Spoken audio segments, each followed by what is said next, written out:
നമസ്കാരം. എന്തോ പ്രശ്നവുമായിട്ടാണ് ഇവിടെ വന്നിരിക്കുന്നതെന്ന് നാം മനസ്സിലാക്കുന്നു. അല്ലാതെ കറണ്ട് ബില്ല് അടയ്ക്കാൻ വേണ്ടിയിട്ട് ആരും സ്വാമിയെ കാണാൻ വരാറില്ലല്ലോ. വന്നതിന്റെ ഉദ്ദേശം പറഞ്ഞാലും എൻ്റെ ജോലി പോയി സ്വാമി. അപ്പോൾ എനിക്കൊരു ജോലി കിട്ടാൻ എന്തെങ്കിലും വഴിയുണ്ടോ? എനിക്ക് എംപ്ലോയ്മെന്റ് എക്സ്ചേഞ്ചിലാണുള്ള ജോലി. എന്താ സ്വാമി? എല്ലാത്തിനും നമുക്ക് പരിഹാരം ഉണ്ടാക്കാമെന്ന് പറയുകയായിരുന്നു.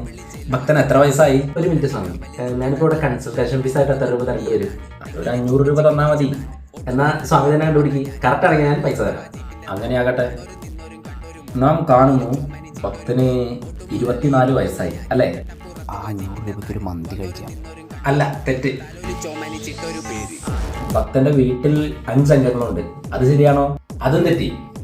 എനക്ക് ഞാൻ കാണിച്ചു തരടാ പട്ടിയുടെ മോനെ. ഭക്തൻ ഒരൊറ്റ തന്തേ ഉള്ളൂ. അതും തെറ്റി. ഇല്ല, തെറ്റില്ല. അത് തെറ്റില്ല. അത് പോട്ടെ, ഏതുവരെ പഠിച്ചു? 6ാം ക്ലാസ് വരെ. അപ്പൊ PSC ഒന്ന് ട്രൈ ചെയ്തോക്കായിരുന്നു.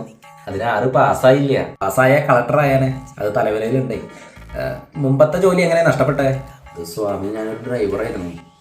ഓട്ടത്തിന്റെ ഇടയിൽ നല്ലൊരു മന്തി കട കണ്ടു കഴിഞ്ഞപ്പോൾ ഒന്ന് മന്തി കഴിക്കാൻ കയറി. അതിനാണ് എന്നെ അവരെ ജോലിയിൽ നിന്ന് പിരിച്ചു വിട്ടത്.